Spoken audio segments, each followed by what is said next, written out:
Let's go! I was checking out the scout report, and I don't see nothing but bums. You and your whole entire world know that I am the one to run. You and your squad ain't got nothing for me. Hey. Your organization is looking stressed. What? And now that you haters is running from me, I know that you see that I'm highly blessed. Here we go, here we go, here we go, here we go. Yeah, we live with your boy Coach G. Yeah, we live with your boy Monty. You and your squad ain't got nothing for me. Your organization is looking stressed. And now that you haters is running from me, I know that you see that I'm highly blessed. Episode 36. Damn, time flies when you're having fun. Welcome into another episode of The Rewind, brought to you by Global Sports Entertainment 3. The captain is here, alive and well. All is well. All grace to the good Lord, Monty Moss, alongside my co-host who's having some difficulties, but we'll get him figured out at some point. But got a great episode coming for you guys tonight. Want to give a special thank you to everyone who showed love to us last week with our first episode on 35, having our YouTube live. We got great feedback. Everyone came out. Great questions, great comments, great energy. We appreciate it. Trying some new things on this journey. And I know YouTube's a tough cookie to crack. But, you know, this episode also is live. And any episode from here on out on our Rewind journey will be live on YouTube. So appreciate it. But if you haven't, please like and subscribe to our YouTube channel at the Rewind_GSC3, as well as follow us on all our social media platforms at the Rewind_GSC3. Merch is on the way. I've been having some really good conversations with our vendor, trying to get that out there to the people. So be on the lookout for that. But tonight's episode is going to be good. Can't tell you how it's going to go. I know one thing's for certain and two things for sure. The New England Patriots are back, but I won't give that much disclaimer and disclosure just yet. But I want to get my guy in here because I got something I want to say to him personally, publicly, on a platform. His brother, very, very educated man, went to St. Joe's. Of course, him and Nork Eastside have some history together. I know that anytime that my high school and his high school played, his high school lost, but that's a story for another day. Finished his 4-year career up at Cornell, did the damn thing. Proud of him, getting ready to prepare for his overseas basketball professional journey, something I'm sure he can share a little bit on tonight's episode. But with this platform, we are able to do a lot of positive things that we have done, and I feel as though I've already talked to him in private about it, and I want to make sure publicly I acknowledge the mistake that I made on my end. I feel like in today's world, ego and pride is a big thing, and I know Naz and myself have had a history over the last 5, 6, 7, 8 years. I don't know how many years it's been, and he's been good to me as well as me to him. I've supported him when he was selling. His dad had just opened a new store in Nyack, and I was able to go out there with Chauncey, a good friend of mine who I saw probably a few months ago, as well as my uncle. Go out there, show some love, support the business, Black-owned business, and I wanted to make sure I was there for that. And after that, there was a situation that transpired. I won't get into too much of the details, but I was wrong on my end. I was wrong. I had lied to him,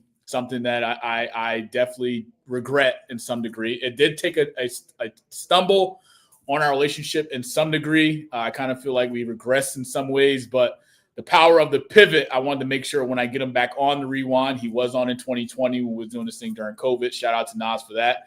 But I wanted to be fully transparent with bringing him back and doing this thing right. So, Nas, I want to say publicly that I apologize to you for what was done on my end. I love you, and I hope, again, when we break bread before you leave, that we can make amends, hug his brothers, and move forward. It was ignorant of me at the time to do that. Pretty stupid. I had no reason to do it. You have been transparent, honest, loyal, and very intentional with me. And that, in my regard, you deserve to get that full transparency back. I didn't give that to you, but just want to make the amends and apologize. And hopefully we can move forward in some form or fashion. But good to have you join us on the Rewind, episode 36. How are you, my Black King? Good to see you. My brother, definitely appreciate the apology. And even more, I appreciate you having me on the show. You know, we all can't be perfect all the time, but we can always move forward and, you know, keep building relationships like how we've been doing. So let's keep moving forward, bro. Thanks for having me on the show. It's a good episode. Let's get it going. Always a pleasure, brother. I know you're a Crimson Tide fan. We'll talk about it a little bit later on tonight's episode. But, you know, with the power of the Rewind and all the great guests that we've been fortunate to have, I'm honored and privileged to have you come back. I've kind of spent the block in some degree with everyone that I've had on in 2020 when it was just in my apartment, in my bedroom, just going with the flow, world was on shutdown. So to have you come back, you know, having this thing off the ground on a more higher level, officially, making this thing legit. I wanted to make sure that I pay it forward and pay a service to you. So, brother, I appreciate you. We're going to have fun tonight. We're going to have really good fun tonight. But, we do have one more guest. I'm not sure if you know who he is, but I'm getting ready to tell you and everyone that's watching who he is. We are blessed again with the presence of greatness with this I can't say young, he's older than me, but with this Black King that we're getting ready to introduce. If you don't know Brandon Scoop Robinson, you get ready to find out who he is. He's a national television broadcaster, executive producer, and one of the most respected voices in sports media. Born and raised between New Jersey and New York. Shout out to Jersey City, even though I'm from Newark, 973. Scoop B got his young career started hosting a Nets radio show at just 12 years old. Since then, he's built a 2-decade career across CBS, NBC, ESPN, NBA TV, and Fox, and more, even appearing in the video game NBA 2K, which Nas plays. I'm outdated with it because I'm just not into it. I'm a Madden guy. He's also the creator and host of the hit podcast Scoop B Radio, which has packed over 10 million streams and featuring icons such as North's very own Bill O'Neill, Mark Cuban, DJ Khaled. An educator and media veteran, he's taught journalism at several universities and continues to bridge the world of sports, culture, and storytelling. It's my honor, my privilege to have this guy on. I know he's getting ready for another NBA season coming up this year, but want to introduce the legend in my eyes, Jersey City's greatest, New Jersey great, Brandon Scoop B Robinson. Brandon, appreciate you taking the time. Come on and rewind. I know you're busy with things on your end for your schedule. We want to send our prayers and a speedy recovery on your knee surgery. Hope you're trending in the right direction with your career, but thanks for taking the time to join us on episode 36. How are you? Man, I'm doing good. Nas and Monty, good to see you both as well. Thanks for having me. It's going to be a great episode, man. I'm not sure where you at. I know the NBA is coming up. We already have some preseason play, which we'll get into a little bit with tonight's episode. But NFL Week 6 recap as well as the NFL Week 7 preview. We get into it Thursday Night Football. My second loss of the year. I'm not happy. I'm down to 4-2. I'm looking like the Patriots, but I'm still going to finish number one. Bryant, my co-host, our co-host, I should say, he's 5-1 in the year on Thursday Night Football picks. But he struck gold with this one, America. He took the Giants to win last Thursday night against the Eagles. 34-17 was your final. The Philadelphia Eagles offense in the second half was just pure trash. Saquon Barkley just couldn't get anything going. Offensively, I can get into a whole full breakdown from top to bottom. But, Brian, congratulations. You're 5-1 on Thursday night. You picked the Giants for no reason. You're impressed with Jackson Dart and what he was able to showcase on last Thursday night. Give us your breakdown of the Giants' win on Thursday. Congratulations on 5-1. Hey, Brandon, he said for no reason, but he just gave a reason. It's because of Jackson Dart. It's just what it is. I was a fan of this kid when I watched him preseason and a little bit in college, but he's really showing what he can do if you put some talent around him. The Eagles are banged up. They're missing quite a few players that they had in the Super Bowl run, and it's hard to. It's like basketball. If you take one great player out of that system, it's hard to run with 4 and 5 and you not have that continuity there. They're going through continuity pain, and it's a good time to do it during the middle of the season so you can correct some things so it won't hurt you later on in the season. As a coach, I've gone through that as well. So the Eagles are going to be back. They're going to get back later on. The Giants are improving day by day, and that's their quarterback for the next 10 years. It's just what it is. So that's why I picked them. Brandon, I don't know, where do we go from here? I know we got the Battle of New York between the Jets and the Giants. Jets losing on Sunday morning to the Broncos, 13-11. Aaron Glenn winless. All the rumors are out there calling for his job to be fired. But my advice to Jets fans is just be patient. Rome wasn't built in a day. This is at least a 3-year project in my estimate in terms of turning things around in New York. But what was your takeaway from the Jets losing? Justin Fields in that fourth quarter not looking too great, and the Jets being winless, dropping to 0-6 in the league. My take on it is that, like you said, it takes time to develop. And I think the only problem with that is, I think for the Jets faithful in particular, I feel like they're replacing the old Knicks days of just be patient with the Knicks, and the Knicks have finally gotten it together.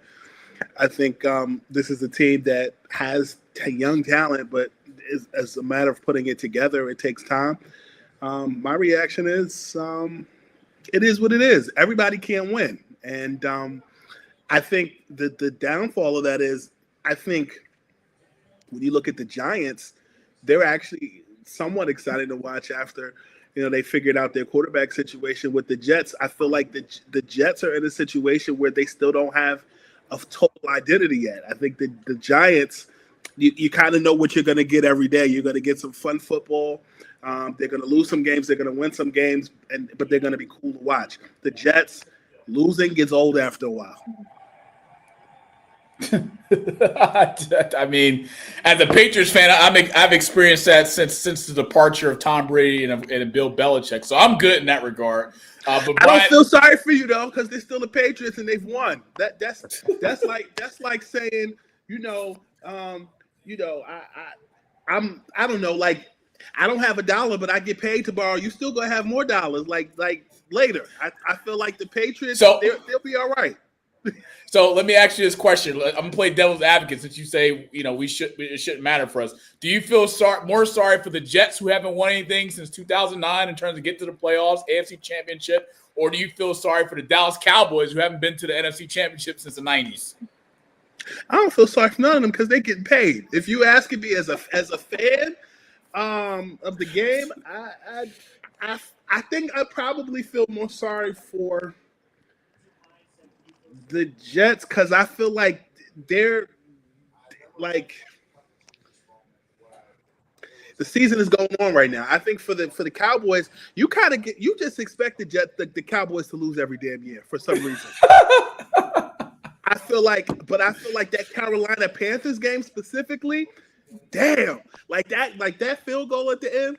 I looked at that game, but I also looked at that Monday Night Football game with the Commanders and the Bears. I knew the minute Jalen dropped that ball, I knew it was over. But it was really the weather. That weather made a huge impact into that. Like, because it's crazy when they got that possession, I was looking at the Bears quarterback. And he was kind of looking a little defeated when they put the camera on him. And then when Jalen dropped the ball, I was like, damn, they're about to lose this game. And then they did. I just think, like, this past weekend was all about little mistakes that turn into losses for certain teams. Caleb always looking like that, even when he's friggin' winning.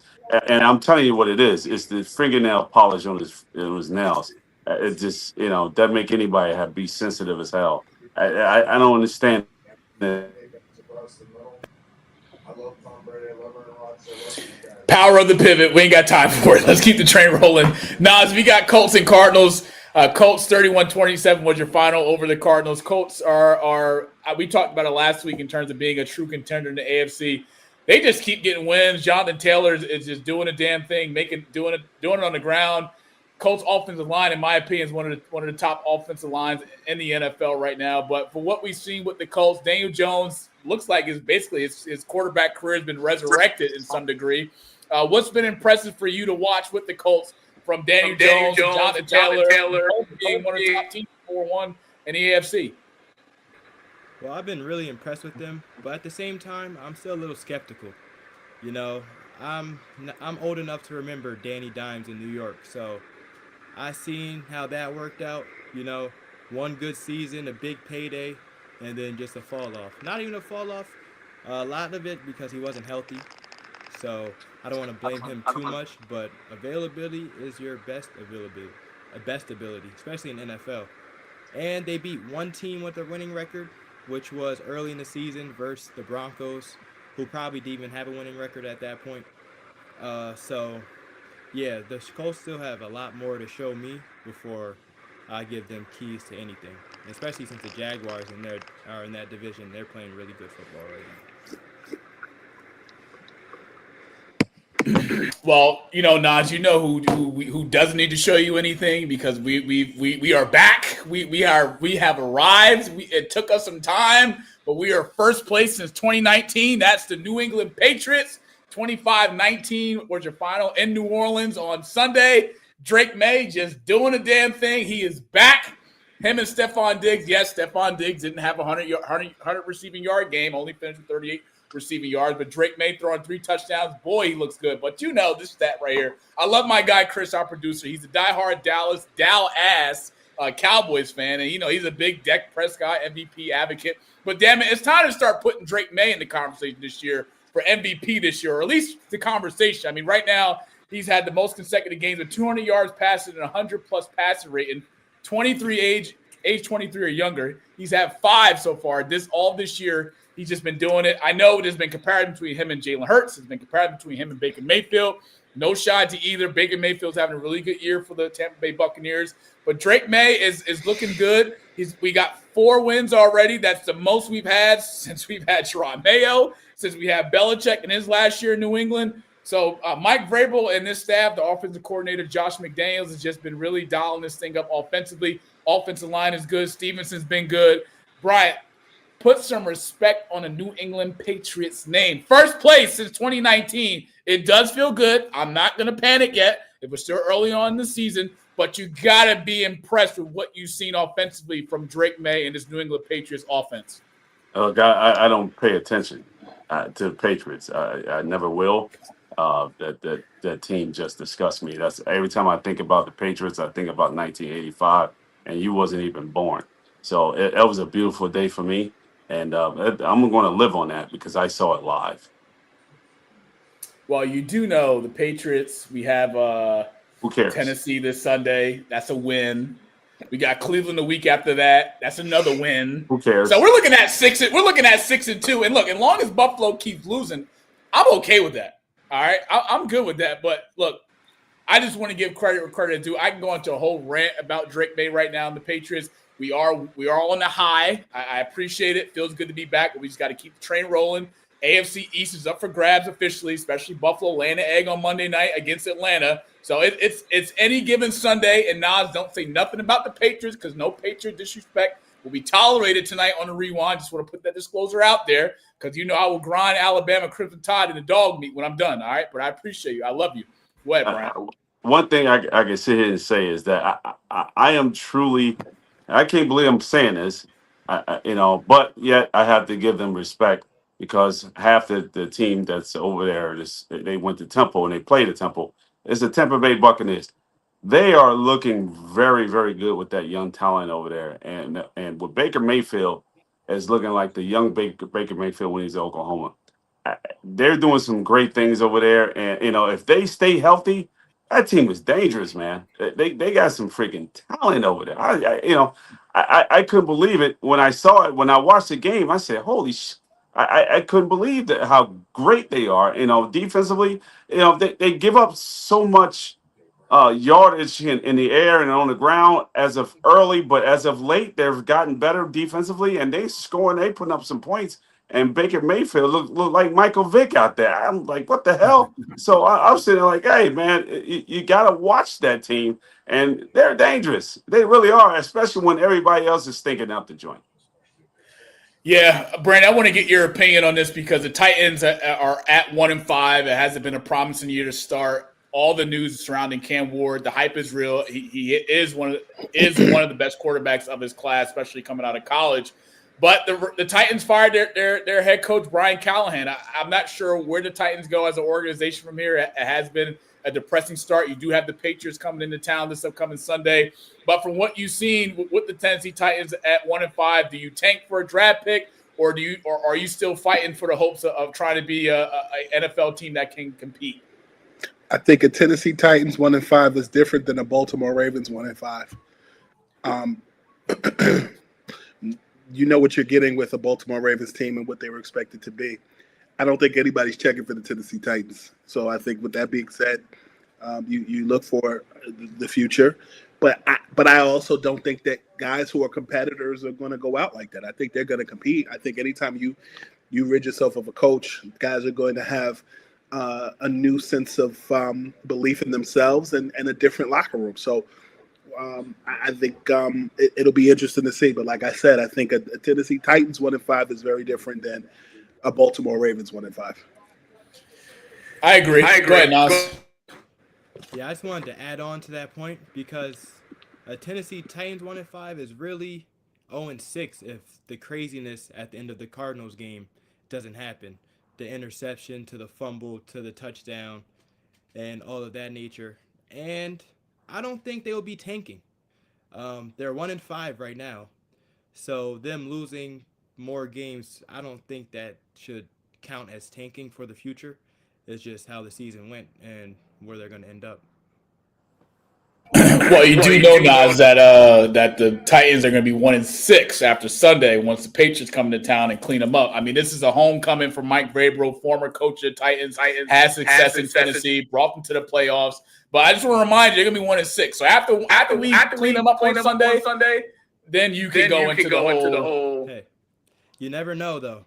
When a team loses their head coach, they find a rejuvenated spirit. So, especially with their old coach coming back, a lot of things are going Tennessee's way right now. And UCLA. Exactly. So, don't sleep on them. Don't sleep on them. To all my betting people out there, Monty's locks. I know Thursday Night Football we do that, but for NFL Sunday lock, take the Patriots money line in Tennessee.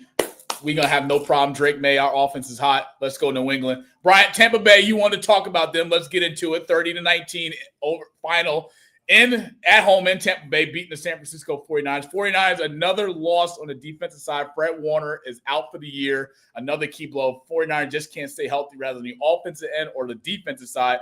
Baker Mayfield did what he had to do in the passing game, 27-39. I'm sorry, 17-23, 256 yards passing, 2 touchdowns, had a QBR of 80. But it was a rounded game on both sides of the football, just dominating where it mattered most. I mean, Mac Jones looked better this week than he did last week. I tell you that because I took 49ers to win, and they disappointed me. But I knew I couldn't trust Mac Jones because I didn't trust him as a quarterback in New England. What was your takeaway from Buccaneers taking care of business at home and improving to 5-1 on the year?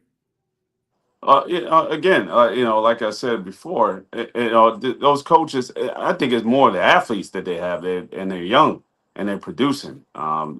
These guys are something that I was shocked about, and we had a friend of ours that's inside the group that said that Tampa and was going to be doing pretty well, and they are. I still don't think they're a Super Bowl caliber team, but however, they're definitely, without any doubt, they're a playoff team. The issue here is in the league is that these injuries, man. I've never seen this many injuries in my lifetime and coaching and playing football ever, and it's to a point where they used to talk about CTE and all this other stuff, and that now they're softening up the game, and now you can't even practice. But now you're getting more injuries than you did before. And they have to look at this, that you can't freaking practice the right way and have some little bumps and bruises in practice. You come into the game and you prepare, your body's prepared. Now you go over there and practice, you play patty cake and, two-hand touch. You can't even freaking hit in practice, only like for one day. And then now you're trying to play a game at full throttle, and these guys are running into each other like maniacs, and so it's the reason why Tampa is looking great, because they're staying healthy. Just what it is. Everybody's banged up, and you just can't have a full team out there. Yeah, it's been unfortunate for San Francisco in terms of the injuries, but Tampa Bay has been the team that's been impressive, I should say, to start, predominantly in the NFC with what they've been able to accomplish. I'm not ready to throw them in the horse to be a Super Bowl contender just yet, but I do believe that they are a team that if they can get home field advantage throughout the playoffs to go into Tampa and win a playoff game, it's going to be extremely difficult, especially with the season that Baker Mayfield is having right now. In my opinion, Baker Mayfield, top 5 quarterback in the league. You can probably trend that to top 3 quarterback right now in the league, just in terms of him protecting the football and not pretty much throwing any turnovers. So shout out to Tampa Bay Bucks improving to 5-1. Bears and Commanders, Bryant, your terrible Chicago Bears on Monday night was able to get it done. Brandon touched on it earlier, that key fumble in the fourth quarter. But, first half, you guys, got into the Commanders. Commanders came out third quarter, scored 2 touchdowns. But you were able to sneak into Washington, go through the Oval Office, and come out the back door and sneak out with a 25-24 win. Well, give me your – Caleb Williams was impressive. He did what he had to do when it was necessary. But shout out to Jake Moody, go blue, game-winning field goal attempt to send the Chicago Bears with a 3-game win streak. Just came off a bye. Ben Johnson has got this Bears brewing. I'm not going to sit here and say the Bears are back. That's something maybe Bryant could touch on. But what I will say is you got to be impressed with the job that Ben Johnson came in to do so far with changing the dynamic on the offensive side for the Chicago Bears. DeAndre Swift, more efficient on the run game, did get in the end zone this past Monday night. But Brian, you gotta be happy if you're a Bears fan. 3 wins in a row, and Ben Johnson got these guys cooking. What's your take? It's basically, they're running the ball, and it's just no friggin' secret. If you run the ball and you're successful at running it, then basically you can have a shot at winning football games. I don't think that the Bears snuck in there. I think the Bears really won the game fair and square. But we had some blunders on there. What we're going to talk about in the hot take, and it's just some of the things that games shouldn't go certain ways if you do it right. So at the end of the day, the Bears did win the game straight up. It just shouldn't have to go through the dynamics of the way it did. Caleb is missing still a lot of throws. He's really late. He likes to throw panic passes. He loves to roll out to his right and throwing the ball off his back foot. Some of the things that I kind of noticed what he likes to do. And that's not going to be effective for his future if he keeps doing it. If someone cleans his clock once he's going towards that sideline, he's going to pay the piper one day.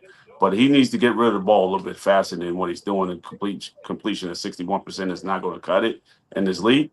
But at the end of the day, he needs to get above 70, 75% in order for it to be effective to take the Bears to where they need to be. Yeah, finished with a QBR of 37, but as you touched on, Bryant was very effective in the run game. Good to see DeAndre Swift, who I have in fantasy football, by the way. 14 carries with 108 yards rushing. It's good to see him get that going. And that offensive line, Brian, looks like from week in and week out, it has improved a little bit. I mean, Caleb Williams did get sacked 3 times in this game, but really in that fourth quarter, especially that game-winning drive, the drive down to put Drake Moody in position to win that, to kick the game-winning field goal. You guys look really good. And the play call from Ben Johnson has just been a little bit more aggressive. I know it's a little bit conservative for week 1. You didn't like it. You talked about it week 1, but you guys are rolling. 3-game win streak coming off a bye. You got to be happy if you're a Bears fan. Yeah, it's, the teams defensively haven't put any pressure on them, really. They've come with 4, a little bit of 5. The games that they've lost, those teams have put some major pressure on that offensive line, and the offensive line was just confused up front. I guess they went back into the lab, went over the film, and kind of broke down their mistakes, and they've basically have gotten some continuity on that for the front 5, and had did some things to correct it. And the left side was weaker than the right side, of course. But yet they've made some dramatic changes, and especially on the run game, to kind of keep the pressure off the quarterback and pretty much put the ball in the running back's hand, which is an effective way to do it in order for you to win a football game. So, quick pick: you got the 1-5 Saints coming into town this weekend against 3-2 Chicago Bears. Who do you got to win on Sunday? Saints or Bears? Of course, I got to go with the Bears. The Saints are really not that strong of a team. They're weak on both sides of the ball, but they can beat you. If you get them, an open daylight, they will beat you if you fall asleep. And that can pretty much go with any football team. It's any given day. Yep. Shout out to Spencer Rattler. Nas, Brandon, we all good with Bears this Sunday over the Saints? Yeah. I'll take the Bears over Saints. Saints are a dangerous team, though. They're very talented, but I don't think they can put it together. Now, gentlemen, I need your opinion on this because I take pride in putting my top 5 picks, my top 5 teams in the NFL week over week. But this is from my observation, from the tape that I've watched. Here's my top 5 teams through week 6 so far. Number 1, I got the Tampa Bay Buccaneers. Right now, the Bucs right there. There's no one in the AFC, in the NFC that can beat them, especially in Tampa. I got the Colts at number 2. Jonathan Taylor's been rushing for 100 yards like clockwork. Offensive line's been impressive. Happy with the display that I've seen from Daniel Jones. Got to show love to Pittsburgh because no one expected Pittsburgh to have the start that they had to start the year. Pissed off Aaron Rodgers and Mike Tomlin has been good for the league. The only key side to why I have them at 3 is because their division stinks with the Bengals and the Ravens and the Browns all being not living up to, especially the Ravens living up to the expectation of them being a Super Bowl contender, which we'll talk about a little bit later. San Fran at 4. I'm going to drop them more than likely after this week because losing Fred Warner on defense, that is your bread and butter. That's your Mike from the middle linebacker core. And, of course, my New England Patriots at 4-2. First place in the AFC East since 2019. You guys agree with my top 5 picks? And what if you don't, where do you kind of plug and play in terms of who you taking out and who you putting in? I don't like San Fran up there for a lot of different reasons. Yes, it's more so of health than anything. Patriots is still, I don't think they've been tested, and for me it's just hard because everybody's banged up, man. And we playing fantasy football, and this is the first time I've seen 95% of my guys hurt, even the bench players. So I just sat there and just took the L because there was nothing I could do about it.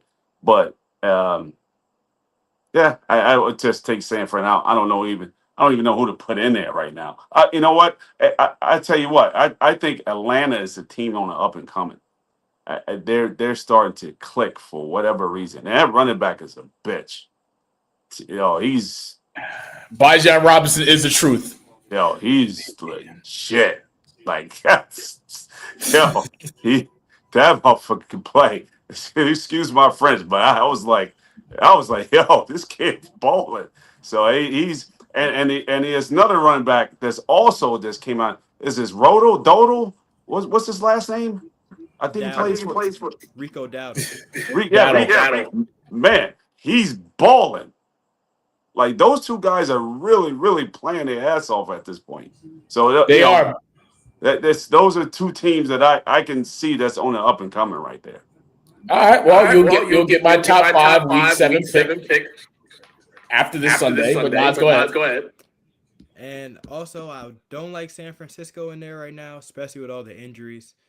Their quarterback is hurt, and their middle linebacker. That's the quarterback on defense. And you've seen that show up versus Tampa Bay. And I like Tampa Bay at 1. I like the Colts at 2. They are playing really good right now. I think the Steelers are closer to 5 than 2, though. And I got to throw the Chiefs in there. If we're talking about on what we've seen, even in their losses, they're a different team than last year. 28 points in their loss versus Jacksonville. Probably only lost because of the penalty at the end of the game. And this past week, what they did to the Detroit Lions, stopped their offense, stopped that running game that nobody can do, and still score 30 points. I think the Chiefs are definitely on the rise, and they have Patrick Mahomes. So you got them with some talent now, finally, first time in a few years. You should be scared of them, and they should be in this top 5. Wait a minute, Nas. This is where I rebuttal at. You talking about the same Kansas City Chiefs team on Sunday that beat a Lions team who finished the game with 0 penalties through all 4 quarters? You talking about that Kansas City Chiefs game? You're talking about the same Chiefs game where Travis Kelce caught the ball. Ball is clearly bounced off the ground to his hands. Rules of the catch. Kansas City goes with a no huddle, gets a snap ball so Detroit can't throw the flag. But in any other game, it would have automatically been a booth review or incomplete pass. We talking about that same Kansas City Chiefs team? You talking about the same Chiefs team that is getting ready to come back with the offense that's been mediocre so far to start this year, and we got all the Swifties quiet. But right now they're 3-3. So where do you put them in at top 5? If you're gonna take San Fran out, I'm cool with putting in. If I'm gonna play devil's advocate, I'm cool with putting in. I'm cool with the Chargers. I'm cool with putting in Green Bay, potentially. I mean, I can go around the board in terms of if I'm going to take the San Francisco 49ers out, and I only put them in the top 5 because of what they've been able to accomplish despite the injuries, despite what we've seen from Mac Jones in play with him being the starting quarterback with Brock Purdy being out, despite not having Travis. I'm not having a healthy George Kittle, Christian McCaffrey in and out of the lineup. I mean, we can throw this up for grabs, but to sit here and say we're going to put Chiefs at top 5 through week 6? If you watch the Chiefs' last 3 games, they started 1-2. Their point totals have been 37, 28, and 30. So the mediocre offense you talked about was the first 3 games of the season. If you actually watch them, they look more like the Chiefs team that we know. They just beat the Lions 30-17. You're going to bring up 2 plays. One of the plays in which the Lions, if they throw their flag out fast enough, we can't be mad at the Chiefs that they ran to the line. Everybody tries to do it. And most teams just don't get it done because the other team's on their job. We can't blame the Chiefs for the Lions' blunders. And at the end of the day, the Lions still only scored 17 points and still had their running game contained with Jahmyr Gibbs and David Montgomery back there. We can't slouch on what the Chiefs did this past weekend and the past 3 weeks at all. Sounds good. We're gonna come back to that because I need to transition gears. I need to go to the NBA real quick because I got Brandon here for a short stint. Brandon, we know the NBA season's getting ready to come up with next week, actually, opening week for the NBA. My Los Angeles Lakers are kicking off on the 21st on NBC and Peacock against the Golden State Warriors. But we got a good lineup. We got Rockets and OKC defending champs Wednesday, 22nd, Knicks and Cavs. Cooper Flagg and the Dallas Mavericks against one of my favorite, Wemby, when healthy, and Dylan Harper. Shout out to New Jersey's own San Antonio Spurs. Thursday, Pacers, Thunder, Warriors, Nuggets, and then the 24th Friday, we close out the week on Amazon Prime with Lakers, Timberwolves, Knicks, and Celtics. Speaking of the Knicks, Brandon, we had found out news earlier today that guard that they picked up in the offseason, Malcolm Brogdon, was with Indiana recently, is announced his retirement from the NBA after 9 seasons. Now, we do know that they brought in Malcolm Brogdon to help improve the bench, of course, with Tibbs not be able to go to the bench. First-year head coach Mike Brown, we know he brings in a different system and a different style of play. But what are some of the things that you're excited to coming up for with the NBA tipping off on the 21st of October, which is next week? Well, you didn't ask me, but I just wanted to throw in there. I didn't agree with the Patriots, and I didn't agree with the 49ers on that list. I think if anybody should be on that list, it should definitely be the Packers. And I definitely think that a Lions loss to the Chiefs is not all in vain. I think the Lions have been playing good football all season. So I don't mind where you put the Bucs. I don't mind where you put the Colts and the Steelers, but I think you can move the Patriots and the 49ers around. That's just my opinion. You didn't ask me. So move the Patriots to 4, then slide Green Bay at 5. Is that what you're saying? No, just move them out completely. I don't think the Patriots and the 49ers should be in the top 5, personally. That's just my opinion. Okay. I respect that. But as far as your question about the NBA, yes, I'm excited. Some of the things that I'm excited about, I'll share with you in a minute. But as far as Malcolm Brogdon goes, I wasn't really surprised with his decision to retire. I spent some time with Malcolm back in the spring. We talked about a bunch of stuff, and one of the things that we did talk about was LeBron at 40 plus, and we started talking about Michael playing for the Wizards at 40, and LeBron playing for the Lakers at 40 plus, and just him being from the state of Virginia and more. And I asked him straight up, did he have a desire to play in the NBA until his late 30s or 40s? And he said, quote, "No, I do not. I got a family. I got kids at home. And at some point, I want to be at home." And, he was the NBA's Rookie of the Year in 2017 and the League's Sixth Man of the Year. In 2023, he decided to hang it up and at 32 years old. And I just didn't think that at this point where the Knicks are, he was the right fit. I always felt that Ben Simmons was the right fit. And there were conversations that both Ben and the Knicks were having, and it did not pan out. And here we are. As far as just your questioning about the season at large, I think two things that stand out to me. One, will the Oklahoma City Thunder repeat? I think they have the potential to repeat. But I also think that when you look across the NBA's landscape, there are other teams out there that have gotten better, namely the New York Knicks, namely the Cleveland Cavaliers. And I also think a dark horse in the NBA's Eastern Conference is the Orlando Magic. It's funny you say that because I've talked about Orlando and I gave him praise before, even last year, but even talking about NBA a few weeks ago, one of my teams that said is exciting to watch in the East is the Orlando Magic. The only thing I don't like about Orlando is that they haven't had the playoff experience yet to make that deep run. But with the Celtics not having Jason Tatum, him being out for a year, who knows if they're going to bring him back or not. I mean, he is in the right direction, trending. I think Anthony Simons is going to bust ass until I think so Jason too. Tatum comes back. Do you see him in preseason the other night? Woo! Yeah, I've been watching him since his rookie year in Portland. He's going to bust ass. And yeah. I think that Boston, I don't know what they're going to be, but I think that there's going to be a lot of competitive basketball. And I think just across the league, when you look at the NBA, I think what stands out is you haven't had any repeat champions yet. The NBA right now reminds me a lot of the college game. Everybody wants Duke and North Carolina, and they're nowhere to be found. Oklahoma, I think, was an exception to the rule last season because I think a lot of people just knew they were going to win it. They believed it from the beginning of the season. Spent a lot of time with them throughout the course of the season, and I could just tell in their body language as the season progressed I think that the most underrated moves of the offseason last season for Oklahoma was getting Isaiah Hartenstein and getting the guard. Their guard. Thank you. I thought that those were the two biggest moves in the offseason for them, and it worked out. It worked out for Chicago when they got Giddey, and it worked out for Oklahoma and Alex Caruso. That's who they got. When they got Alex Caruso for the Oklahoma City Thunder. I think that changed the game. They needed a defender, a solid 3-point shooter, and a guy that can get to the cup at will. But I do think another team in the Western Conference that people should be talking about more, but I think they're going to get hid between Houston, Kevin Durant, and Oklahoma City, as well as the Lakers and the Warriors, is the Minnesota Timberwolves. I think the Minnesota Timberwolves play competitive basketball in the playoffs. They just couldn't. They just were going up against, in the end, against a determined Oklahoma City that it was their destiny to win the whole thing. And but I really like a returning Anthony Edwards, who I think is going to play well if he stays healthy all season.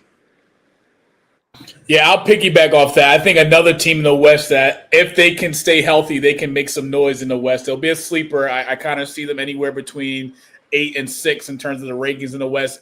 Maybe a play-in. It depends on how the season goes. But the Spurs, I think a lot of people are pretty much overlooking the Spurs. They bring in Dylan Harper, who's been an explosive guard coming out of Rutgers, averaging over 16 points a game. And he has a great mentorship with playing under De'Aaron Fox, who's been an exceptional guard in the league throughout his career in the NBA.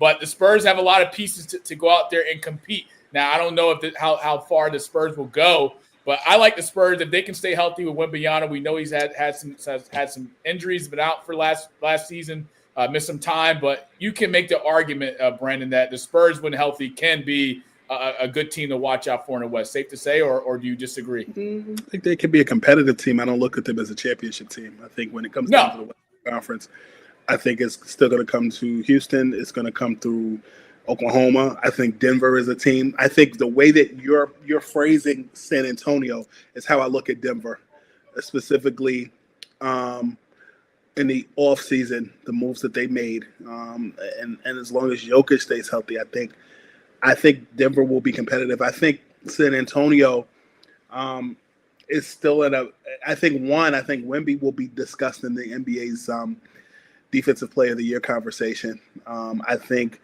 Dylan Harper coming to San Antonio was a good fit, but I'm interested to see how both he, Castle, and De'Aaron Fox all mesh at the same time. All three do three different things, but do similar things at the same time. I think the other pieces there, like Vassell, and some of the other guys on that team, how that all gels, it'll be interesting to watch. But I also just think there's just a lot of good basketball. There's just so many teams that are going to be competitive. I think the only teams that you'll be looking and kind of be scratching your head are, like the Nets or, some of those other teams. And even with that, I think they have the chance to, have a league leader in points because he's going to get so many touches. So, I think San Antonio will be a competitive team to watch. I'll also add this in the Eastern Conference. We don't talk enough about the Atlanta Hawks. As much as I've talked about the Orlando Magic and where I think they stand, I think the Atlanta Hawks had a quiet offseason with big moves. Yeah, let me get this last point before you go. Let's talk about the Clippers real quick. They've had an interesting offseason with all the news and things that were going on between, Kawhi getting there in 2021 and some of the backdoor deals with the cannabis industry. I don't want to get into that. I want to talk about some of the roster additions that they had. They did bring back a veteran guard, Chris Paul. They did upgrade their roster in some degree. I do like the coaching staff with Ty Lue and having Jeff Van Gundy there. I think Jeff Van Gundy is one of the great minds in basketball. And when you talk about coaches, but what should Clippers fans expect to see from this year Clippers squad? I know they're a little bit old. They have the horses. I do like Ty Lue having Brook Lopez as his backup center. I think the Clippers haven't had that type of size in a while. We know they had Zubac, but having a guy come off the bench like Brook Lopez, who's extended his career extended in so many years in terms of staying healthy. He can knock down a 3-point shot. He's absolutely a good rim protector, can run the floor. But what are you excited to see from the Clippers this year, and what can Clippers fans expect with this year's roster? In addition to bringing in Bradley Beal and bringing in Brook Lopez, a name that you didn't mention that you'll be hearing come playoff time is John Collins. Good solid pickup. A guy that can stretch the perimeter, can play in the post, and do a lot. And you didn't really talk about James Harden. I think James Harden is James Harden. I really think that last season at points where Kawhi was out, I spent some time with the Clippers last season and watched in Kawhi's absence, and they really gelled. Like that team. I really feel like James's stint last season with the Clippers was a pickup or was a carryover from where he was in Philadelphia before he left, playing alongside Joel Embiid, and his cohesiveness next to Ivica Zubac, to me, was everything that both he and Joel Embiid were supposed to be long-term in Philly, just as far as that pick and pop during the double team. But I think when you add Brook Lopez, when you add John Collins, and if you're getting a John Collins that was playing in Atlanta at least half as good as he was, that's saying something because they went to the Eastern Conference Finals. But I really like what they did the year before when they brought in Bogdanovic, a guy that was killing it in Atlanta and then found his way to the Clippers. I really like his connectivity with James Harden. Chris Paul, great move, pickup move. I think the Clippers in the half-court system during the playoffs will really benefit from his tutelage.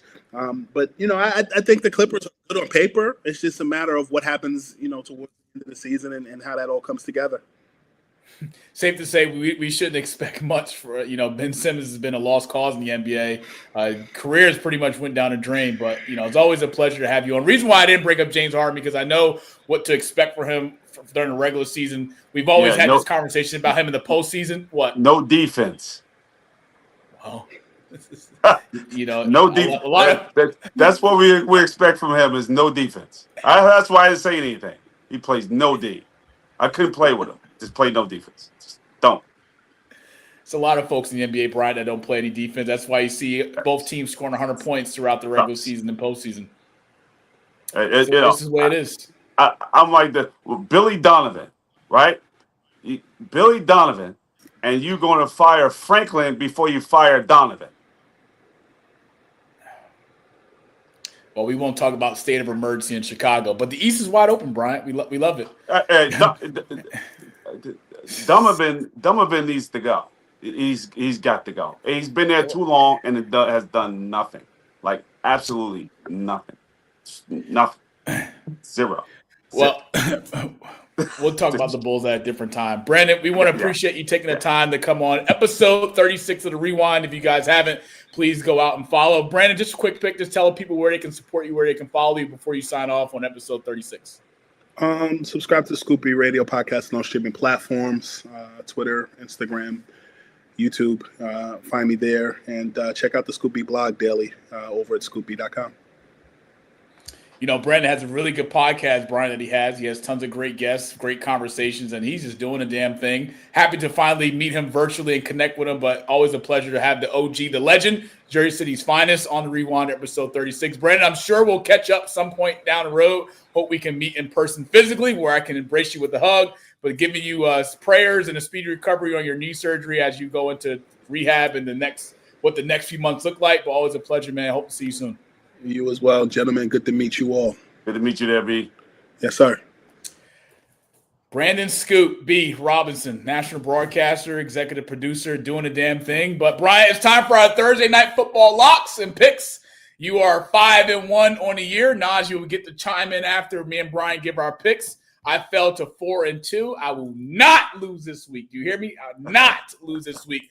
But talking about the Pittsburgh Steelers being a top 3 team for my top 5 through week 6. We get them on Thursday night.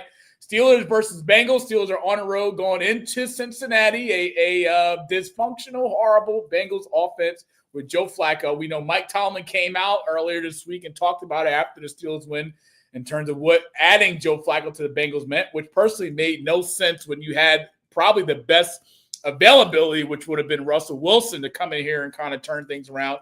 We see what let Russ Cook can do, and I personally feel like he would have been the better option at quarterback than Joe Flacco. But hey, what do I know? But Bryant, let's get into it. Who are you picking tonight for Steelers and Bengals to win? I got to go with the Pittsburgh Steelers. They're defensively, they're a much better team than Cincinnati is. I think with Flacco, Flacco's old and Russell Wilson. It like he got shot by a 30-yard-6 the way he's throwing the football. I don't agree with that at all. I think both of them need to retire. I personally think the better move is Flacco should have stayed at Cleveland, and they should have moved Shador over to Cincinnati and had him starting to play football there. That would have been a great fit for him to play there because it only made sense. He would have all the playing time with a new team. They're destroying this kid, having him stay at Cleveland. It's just they should have sent them. Should have sent them over there. It would have been better because they're going to do whatever they got to do to keep Shador on that bench and have this left-handed kid sit there and continues not to have production. And they're going to work with him until they find somebody else, and they're going to let Shador rock until they want to trade him for someone else on somebody else's team. If he don't play by week 9, he's got to play this year in order for him to stay there. Have to.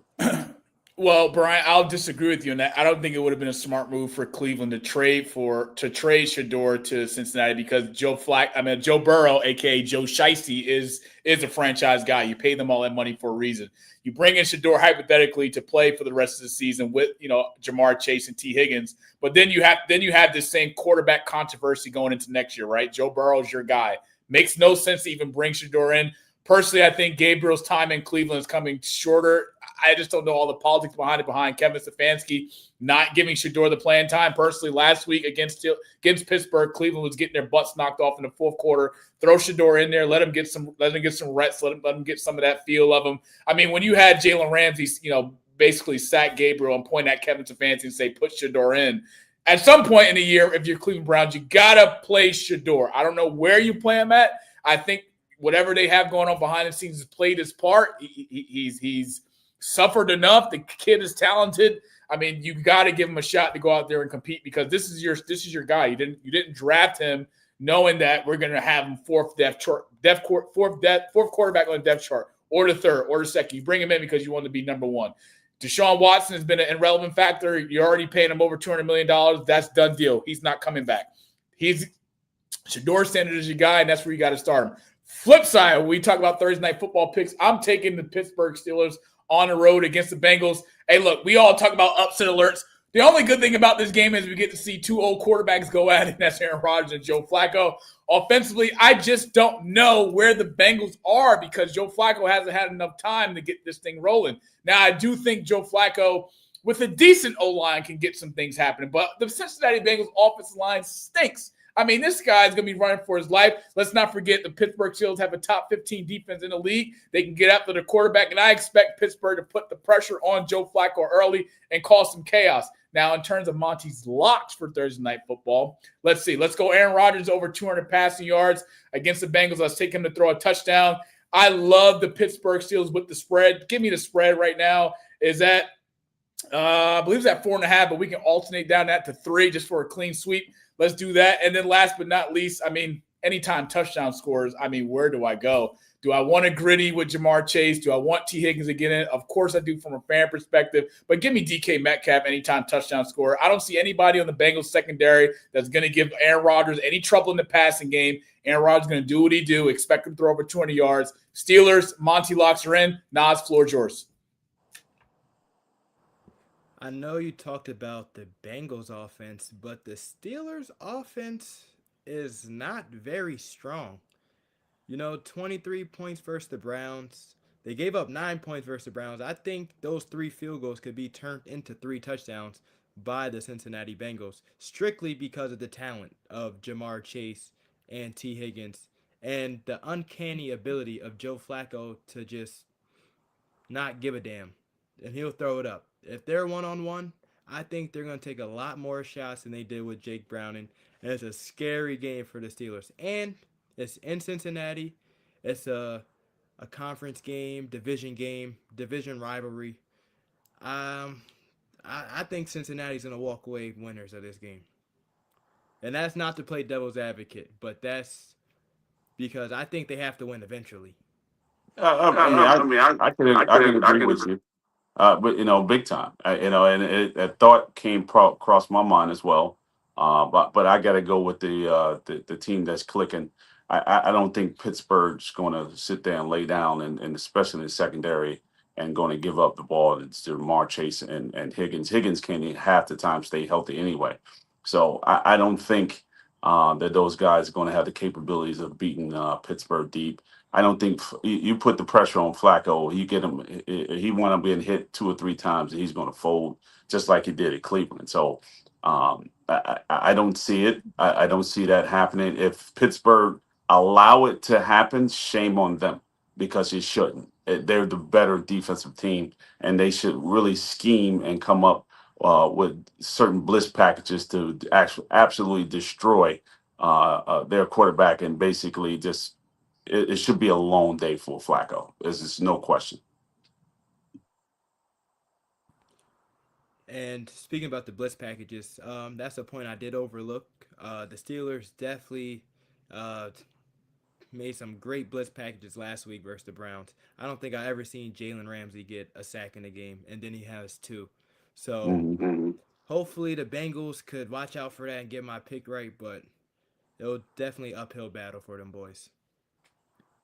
Naj, you talk about how the Bengals defense, but can I remind you to the audience and to the world that will watch this and is watching now on YouTube Live, shout out to our guy Chris, who the Cincinnati Bengals defense is. I mean, look, we look at week 2, they gave up 27 points against the Jaguars. Week after that, they gave up 48 to the Minnesota Vikings. The week after that, they gave up 28 to the Broncos. Week after that, they gave up 37 to the Detroit Lions. And just last week, they gave up 27 against the Green Bay Packers. Now, what in God's name don't you believe that Aaron Rodgers coming in with this offense, knowing that they have the run game, knowing that the pass game's been efficient, that the Pittsburgh Steelers not going to score at least 28 points? Are you curious? The only game the Steelers scored 28 points was versus the winless Jets. I don't know if you realize that, but the Steelers offense is all right. It's mediocre. It's middle of the pack. That's not a championship winning offense. Like, they can't win championships with that type of offensive production. They're gonna need more from Aaron Rodgers. They got a little more from the running game last week. That's gonna have to continue to happen. But that's a 1-game sample size.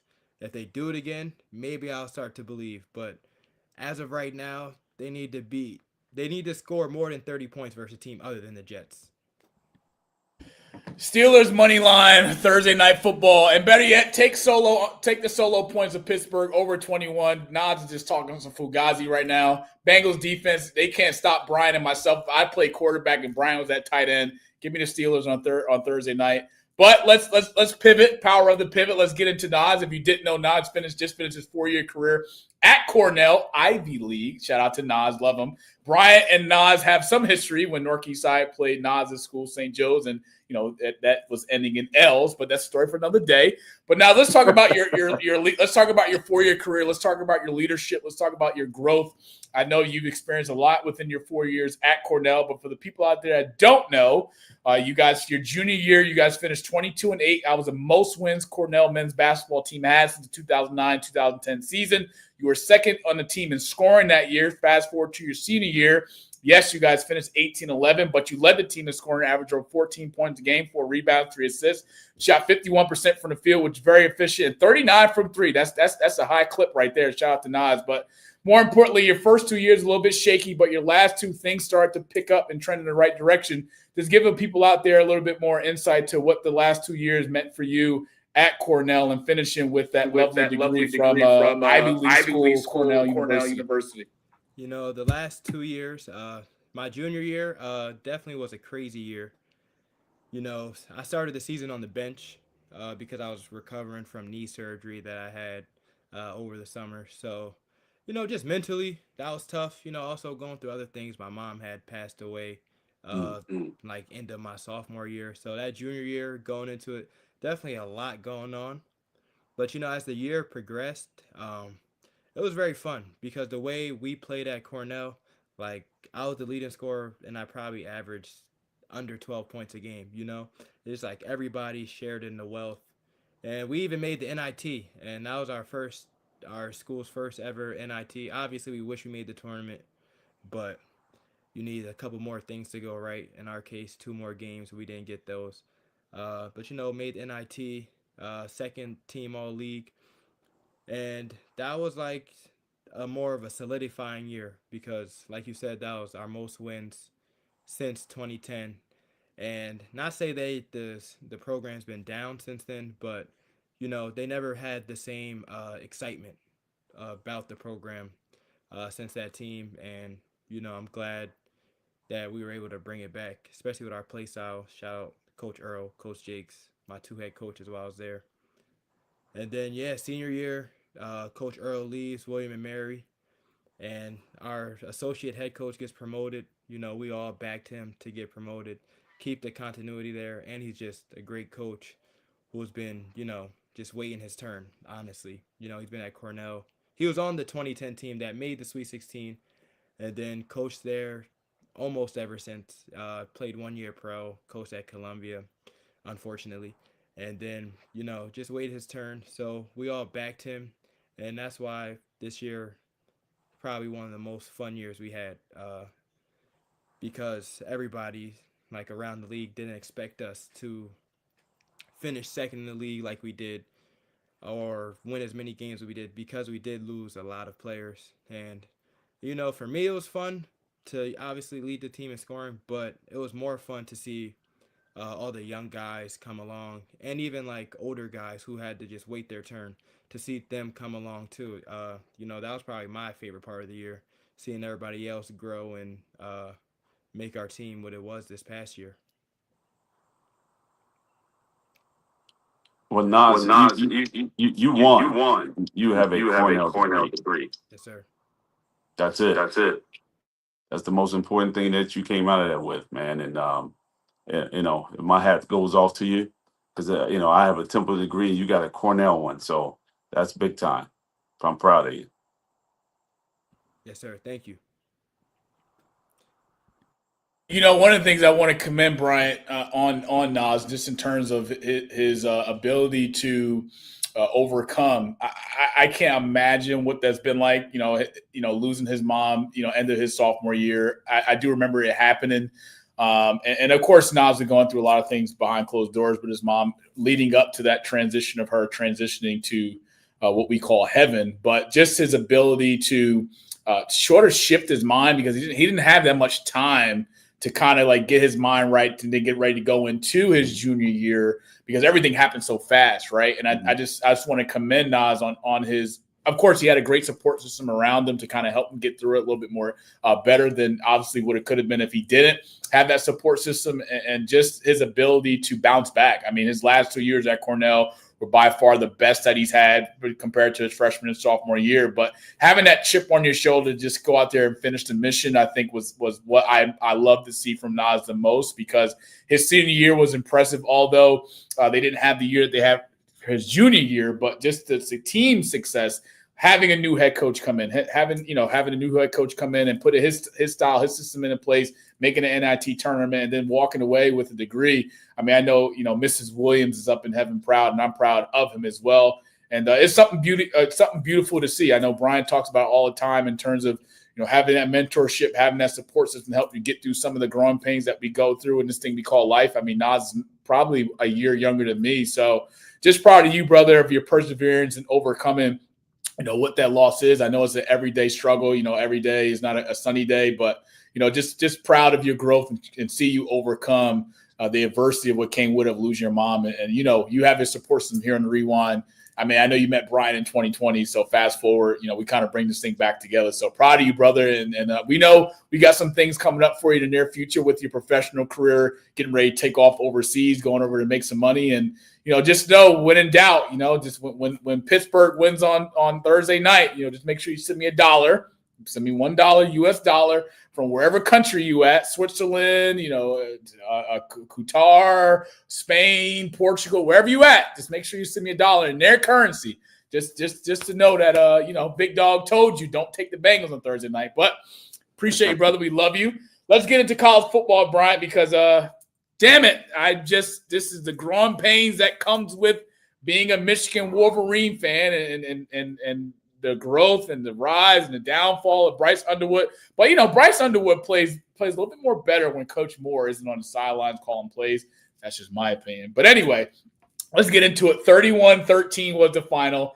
Michigan going into USC and losing on Saturday night. I remember watching the game, and I'm just saying to myself, this is just a game we probably shouldn't have lost. And I'm not taking anything away from Lincoln Riley and USC. They were coming to the game 4-1. Both teams coming in to start Saturday night was 4-1. But, you know, a lot of good things I saw from Michigan, Bryant. I mean, this is the first game that Justin Hayes didn't have over 100 yards rushing. So I like defensively what USC came in terms of style of play to stop the run and forced Michigan to pass, because we know Bryce Underwood hasn't really been in a lot of games where we can rely on his arm to beat you. But I was impressed with Andrew Marsh. He finished over 138 yards receiving. It was good to see him back in action and rising to the top. He did have a touchdown, but, you know, Bryce Underwood, 2 touchdowns, throwing an interception. But my takeaway, Brian, before I give you the floor, is Michigan couldn't stop the run to save the world. I mean, they gave up 158 rushing yards on the ground to USC star back King Miller. And receiving-wise, we couldn't stop Lemon to get off the field on third down. Michigan defense was just atrocious on third down, not be able to get 3 and outs. And you know, just a tough loss. But, you know, I think this is the growing pains of having a young quarterback out there. But when you saw Michigan lose on Saturday night, what was your takeaway? Look, and I'm going to keep this short and sweet. That travel is a bitch. It is. I'm just gonna keep it 100, because when I was at Temple and we played Wyoming, that was like night and day, and that travel killed me. Like, it's absolutely. I was dead at halftime. So you know, and we should have won the game. We lost by 6 against Wyoming, but leaving from the East Coast and going up to Wyoming, it was like we had to leave 2 days early, and you just don't have the time to get used to that altitude. You going from Michigan all the way over to Cali, that's, you know, you just you need a week to prepare for that, and it's hard to do, man. It's just not an easy thing in a different environment. The hours go back. You wake up in the morning, and it's like at 9, but really it's 11 on your clock. It's just your body chemistry just can't get used to that time. So, you know, they have the edge when we have to go out there, and we have the edge when they have to come out to us. So those games are 50-50 games, depending on, you know, the timing of it. I don't know why they even put the West Coast teams in the Big Ten. I didn't agree with it because of that particular reason. And it's going to be a struggle moving forward for both teams. Yeah, we'll see what Michigan does this upcoming Saturday. Hopefully, we can bounce back against Washington. Shout out to my guy Dwayne Ball, who's a diehard Washington fan. But we'll talk about that another time. Michigan money line against Washington. We should bounce back and take care of business. You know, Bryant, Nas is an Alabama Crimson Tide fan, and I know that me and you have had our differences with the Crimson Tide. But they were able to take care of business. 11 o'clock Eastern time start this past Saturday, going into Missouri, who was undefeated. But they were able to go in there and get the win. 27-24 is your final. Snapped in Missouri's 5-0 undefeated streak to start the year. Both teams now 5-1. But we fast forward, Brian, to this Saturday, Nas, where you have a very tough SEC matchup against Tennessee, a Tennessee team who's been really impressive to watch this year, who is no slouch. Don't sleep on them. But what are you looking forward to seeing on Saturday? Because I got Tennessee winning against Alabama on the road. Well, I'm looking forward to see if Alabama can continue like we did this past weekend to stop the run. You know, that was the big thing versus Florida State. They ran all over us. You know, Ty Simpson wasn't ready. And, you know, that's the Alabama people want to be there. You know what I mean? Like, people want Alabama to be bad. So they talk about one loss. Yes, they do. Everybody wants Alabama to be bad. You get tired of seeing the same thing over and over again. But the reality is, we just went on the road and beat Georgia. Came back home, beat Vanderbilt, a really good Vanderbilt team with a really good quarterback and a really good offense. And then we just beat Missouri. So for you, on the road, for you to think Tennessee is going to walk into Bryant-Denny Stadium at Saban Field and beat Alabama, I think you're nuts, bro. especially because Tennessee has a really good offense. Don't get me wrong, but that defense, they have a lot of close games with teams they should not have close games with, and that's the reason they lost to Georgia. I was watching that game. Tennessee's winning. I think the game is over. I go to sleep. I wake up, and they're missing a field goal, and Georgia's walking off the field, winners. So I feel like Alabama so far this season has been the team that's been making the plays, and Tennessee has been the team that hasn't. And that's why I'm leaning towards Alabama, and because I'm a big fan. Give me Tennessee by 3. They're not losing to Georgia and Alabama. Hey, look, Tennessee's an underdog coming to this game. Yeah. Right now they got Brian. Check this out. They got Bama with the favorite by 8. They giving Bama to win by 8 against Tennessee, one of the hottest offenses in the college football and the SEC. It's going to take 13 players. It's going to take 13 players to beat Tennessee. I'm sorry, the 14. How many officials are there in football? 18. Because you already know what goes on down in Alabama. I played down in that zoo. I already know what time it is in that zoo. That is a straight up zoo. So at the end of the day, yeah, they gonna get hosed. It's just a matter of which quarter they gonna get hosed in. Well, I like that you guys want Tennessee to win, but the reality is Tennessee beat a subpar Mississippi State team by 7 points and only beat Arkansas by 3 points at Tennessee. And Arkansas just got ran through by Notre Dame at Arkansas. So Arkansas at home losing Notre Dame by 30-plus points, and then they go to Tennessee and almost sneak out a victory. And that's the same team you think is going to go into Bryant-Denny Stadium and win. No, I can't see it happening. If it does, salute to both of you guys, but I just can't see it. Hey, Nas, put some on it. Put some on it. Put some on it. Put some on it. Put some on it. Okay, when Alabama wins, send me my dollar back when the Bengals lose. I guess if you ever saw Trading Places, $1. That is a bet. Sounds good, brother. 6:30 Eastern time on ABC. Number 11 Tennessee going on the road against number 6 Alabama. I look forward to watching. I know Brian and myself will be locked in. Nas, always a pleasure for you to join us. Episode 36. Getting ready to take off with his professional basketball career overseas. Sending you the best of love. I am coming to check you out before you leave, so be on the lookout for that. But always a pleasure. Appreciate you taking the time, and we'll see you down the road, my brother. Yes, sir. Thanks for having me. Good luck to you guys, too. Love is always mutual. Indeed. Go Tennessee. Go Steelers. Let's go. Bryant was down to 2, and we will keep this thing going. But before we get to our end of our recap of the show, did you know that this past Saturday, these ranked teams all lost? You had Oregon lose. You had Oklahoma lose. You had Missouri lose. You had Michigan lose. And you had Illinois lose. That's something that I haven't seen in college football in probably a few years in terms of that many ranked teams, top 25 teams lose on Saturday. But as you say, any given Saturday. So I know for sure Oregon's not losing this Saturday. Oklahoma's not losing this Saturday. Missouri's not losing this Saturday. Michigan damn straight losing this Saturday.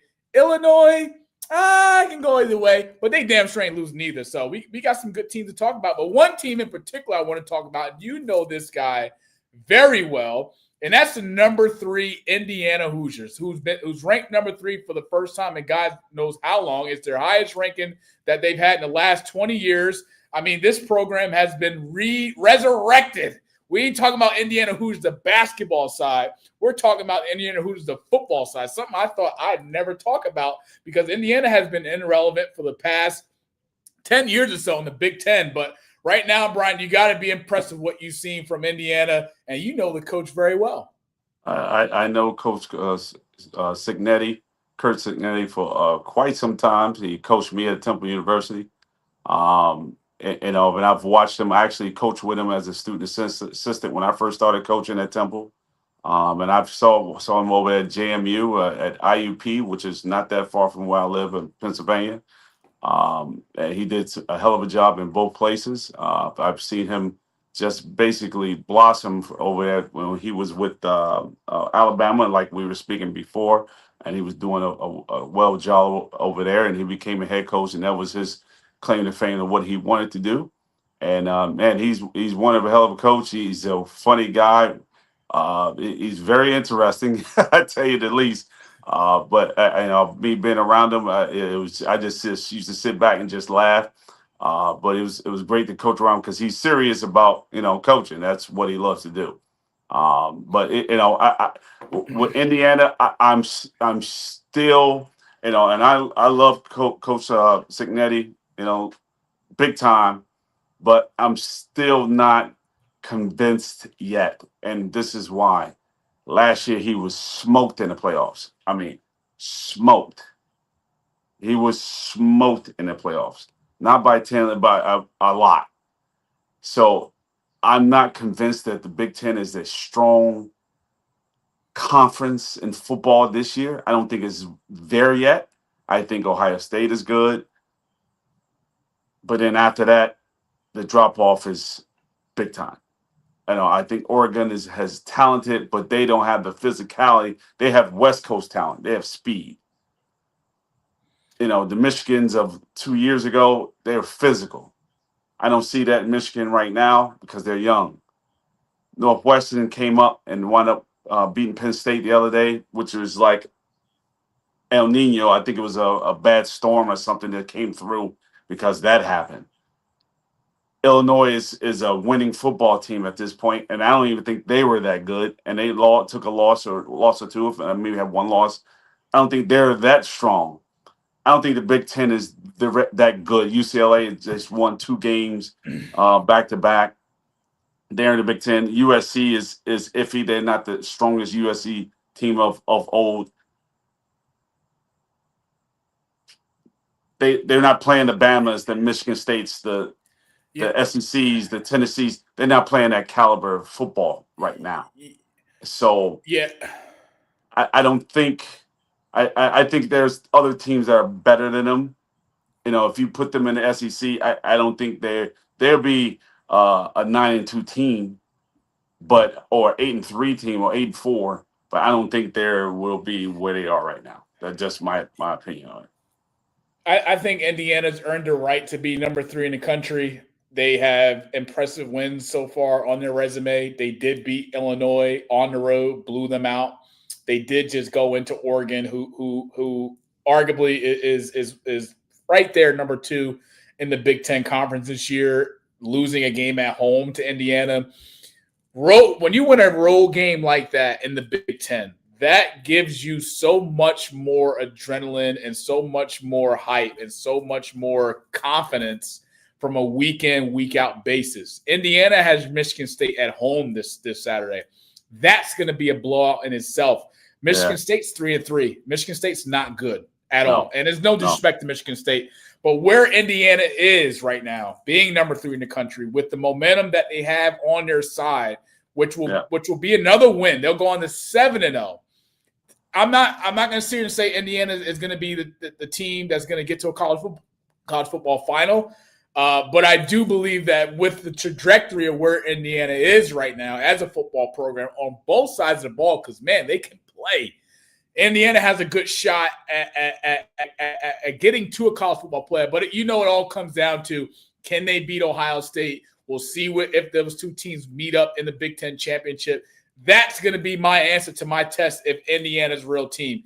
Yes, beating Oregon is okay. But if they were to play Oregon later on this season, what would that game look like between the 2? So I'm with Bryant. I'm not ready to throw my hat my name in the hat yet for Indiana be a legitimate team. I do believe they earned the right to be number 3 team in the country, and they definitely deserve it. They should enjoy it.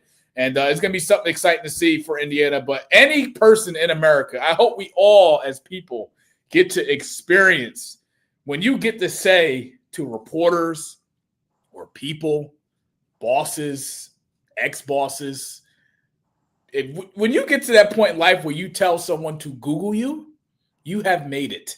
You have won. This guy, Coach Signetti, just don't give a damn. He told the reporters after a press conference to Google him. That's all I need to hear in terms of a head coach right there, baby. So we'll see what Indiana does on Saturday. Go ahead. Here's one thing, and we'll Google him. He doesn't have it. He just doesn't have one of these on his ring, on his finger, as far as when it's a national title on any level. So he won a lot of games, just can't finish them. So that's why I'm like, all right. Yeah. He's turned Indiana around. You got to give him credit for that. He's turned JMU around. He's turned. Correct. He took and over. He didn't want to leave JMU. What's that? He didn't want to leave JMU. Right. So, but he never won the whole thing with JMU. So that's okay. Right. He never won the whole thing at IUP. So people are looking at him. You've turned these teams around. Great. Finish. And that's the reason why Franklin got fired. Because he couldn't. I was getting ready to say I can name a coach who turned it around and had a lot of success but didn't win. And he just got $56 million and walk away. Right. I mean, shit, that brother's blessed. This is what I'm saying. You turn around, okay. But are you putting this on players' fingers and yourself and your coaches? Yep. That's the next step with him. So you have to win the big one. We'll see. We shall see. We shall see. Games to look out for this upcoming Saturday for the folks out there. We got Michigan and Washington, number 1 Ohio State versus Wisconsin. I know a lot of people have been asking, why have you been showing Ohio State love? I mean, what's there really to talk about? I mean, they're a team that's running the show, number 1 team in the country, rightfully so. Jeremiah Smith having a good year. But I'm not going to talk about them just yet. I will give Ohio State love at some point. Just give me some time. Patience, Rome wasn't built in a day. Nothing against Chris, our producer, who's an Ohio State fan. Maybe it is. I'm not sure. We also got Ole Miss and Georgia, a really good SEC matchup. Bryant, I'm just going to give a quick pick for this game. I think Georgia coming to this game, they average over 414 yards a game, 228 yards passing. They average 32 points a game, one of the highest scoring teams in college football. Stockton's been really impressive, 6 touchdowns, 1 interception. Flip side, Ole Miss, we know they had a key win over who? LSU, averaging over 515 yards of total offense. That's insane for a team. 204 yards passing, 37 points per game. I'm still taking Georgia. The Bulldogs win on Saturday. Who are you picking? I'm going to take Georgia, basically, to win that game. LSU, they are playing Ole Miss. Well, Ole Miss, but I want to get back with LSU.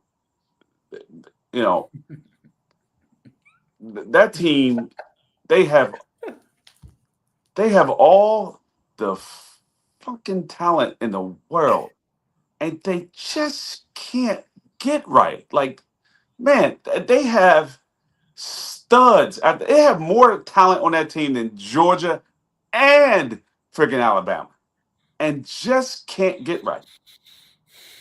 Well, they are 5-1. They do have a matchup against Vanderbilt, who is also 5-1, and that's going to be an interesting game because LSU's on the road. Yeah, we shall see. I'm loving Vandy this year, man. They got some talent. Boy, they got the talent that best money can buy. Well, how could you say that when you picked? We both picked. We both. Yeah, we're going to talk about that. But I like Vandy. I just do. I like what they're doing. They're like the underdogs that's coming through. And SEC right now is pretty well balanced, and we getting ready to get into SEC play for the next few weeks. We got Oregon and Rutgers this Saturday. Bryant, fun fact, I will be at that game. I will look forward to seeing those sorry ass Rutgers fans getting their teeth kicked in by a good Oregon team who just lost at home against Indiana. So I look forward to that. How did you get tickets to the game? How did you get tickets to the game? And you didn't tell me. Where are you? It doesn't matter. Where are you? It doesn't matter. Where are you? I'm in Texas. Yes. Can you get on a plane and get back here Saturday? I sure can. That's a phone call. All right, good, because I got a ticket for you. Let's go. Oh, I'm not counting. All right, then. All right, because I can make it happen and get you a ticket. That's not a problem. But I look forward to seeing Oregon, a pissed off Oregon team with Coach Dan Mann to come in there. It's Rutgers homecoming this Saturday. And I look forward to seeing all those shit Rutgers fans just get their asses kicked right out of the stadium. The game should be over by halftime, but, we've been down this road before, and I look forward to seeing it. Tennessee and Alabama we talked about earlier. We both have Tennessee, but, Bryant's going to be a pretty interesting college football Saturday. But I know one thing's for sure and two things for certain. It's good to have you back in the hot seat And it's time. It is time. It is now time for Coach Gar's hot take. Let's get into it, folks.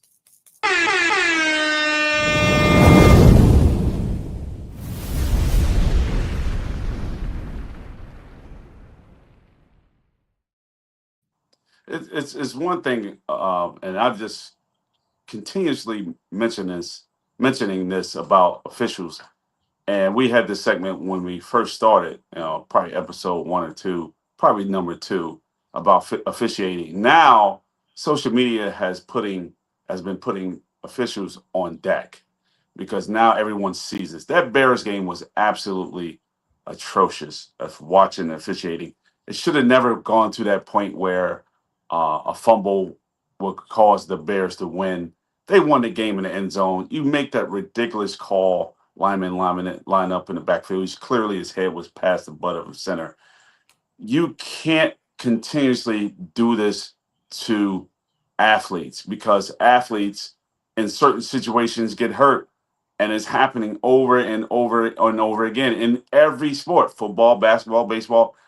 These officials, you get paid to do a job, whether it's $80 a game or whether it's $10 million per season.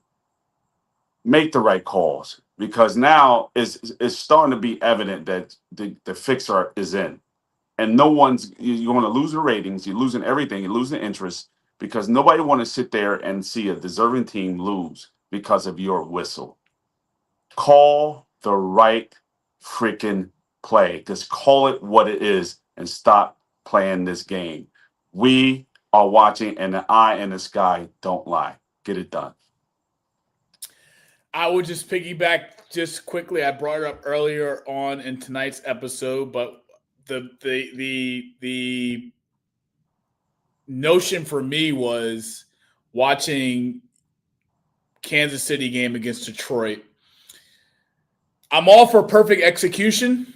I'm all for that. Putting out a good game plan, having a good practice, leading up to a football game, going out there, executing on both sides of the football. But it's hard for me in today's NFL, especially from what I've seen the last 2-3 years, for a team to not have a single penalty through 4 quarters. I can go back and watch that tape repeatedly of Kansas City on both sides of the football from the first quarter to fourth.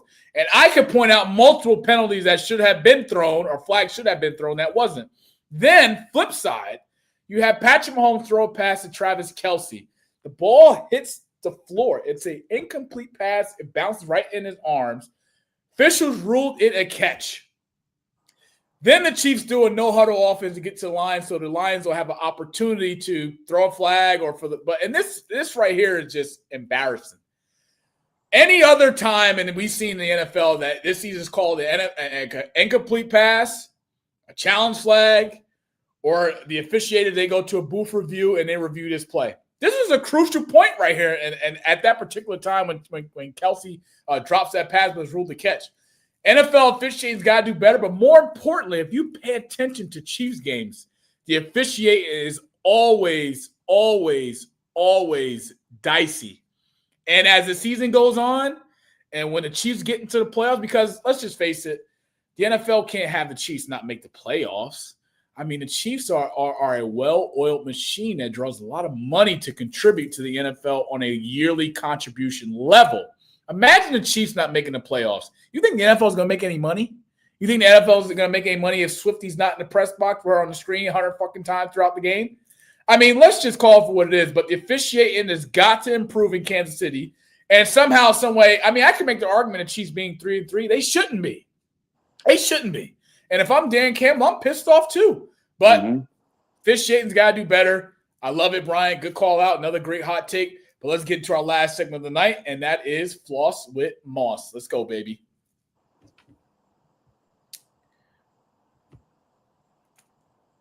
Better yet, we don't need Floss and Moss intro. We'll just pass forward because all good. We got to get up out of here anyway. We're talking MLB playoffs.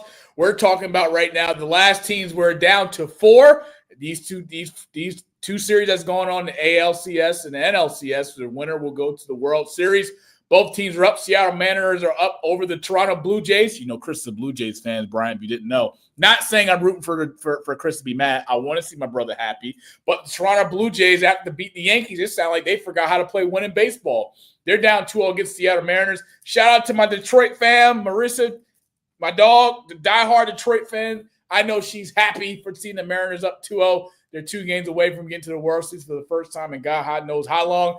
And fast forward to the flip side, Todd, to my dog, Sean, my best friend, my brother, diehard Dodgers fan, and also my brother, Ty, 2 diehard Dodgers fans. They're up 2 over the Milwaukee Brewers. I mean, Milwaukee's just been they just squeaked by against Chicago.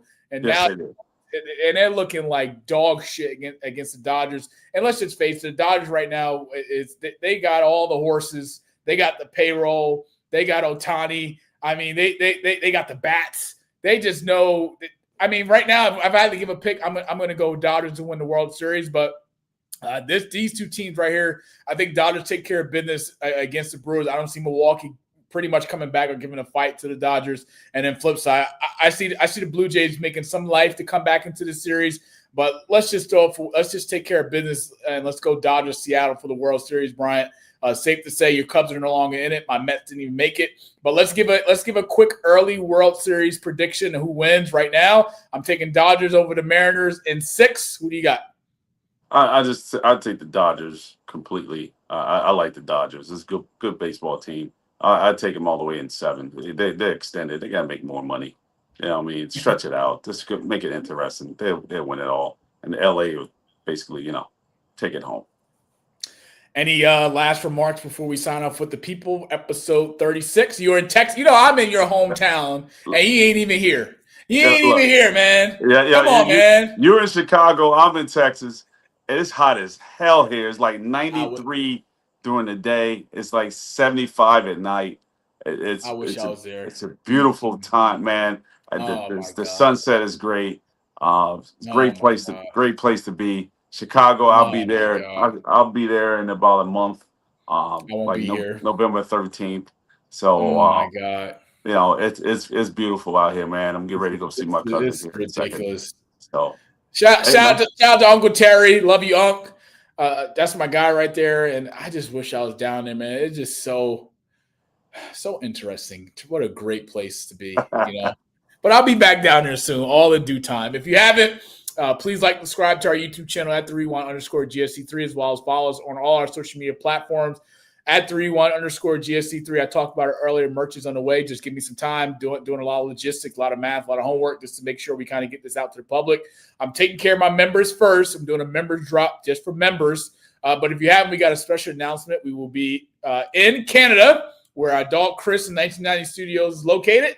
And we will do some content, maybe an episode or 2 with some guests in Chris' hometown. So look forward to getting down there, some Canadian beer in November. But until then, we got another live episode coming to you guys in 2 weeks from High End Cigar Bar in Scotch Plain, New Jersey. Brian won't be there physically, but he will be there virtually. And that would be a great episode as well. We're bringing our guy Chad back, the biggest Kobe hater I know. It'll be interesting to have him back on. But we're gonna have some fun with this thing. Train keeps rolling. Episode 36, episode 37 coming out next week.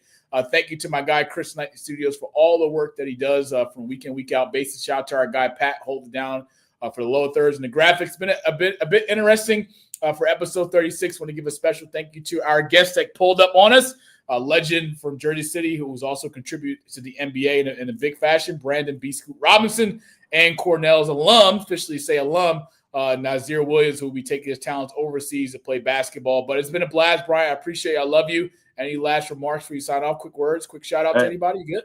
Hey, I'm looking forward to next week. We got to get Strickland on here, and we got to get to talk about his son and what's going on with that as well.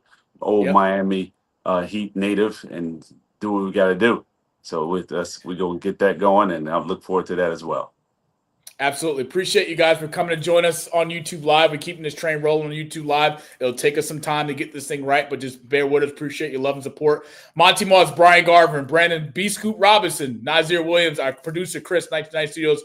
We're signing off episode 36. We'll see you guys next week. And as I always say before every episode, Chris, I love you, but go Mariners. Let's go, baby. Go Blue. Let's go! I was checking out the scouting report, and I don't see nothing but bums. You and your whole entire world know that I am the one. You and your squad ain't got nothing for me. Your organization is looking stressed, and now that you haters is running from me, I know that you see that I'm highly blessed. Here we go, here we go, here we go, here we go. Yeah, we live with your boy Coach G. Yeah, we live with your boy Monty. You and your squad ain't got nothing for me. Your organization is looking stressed, and now that you haters is running from me,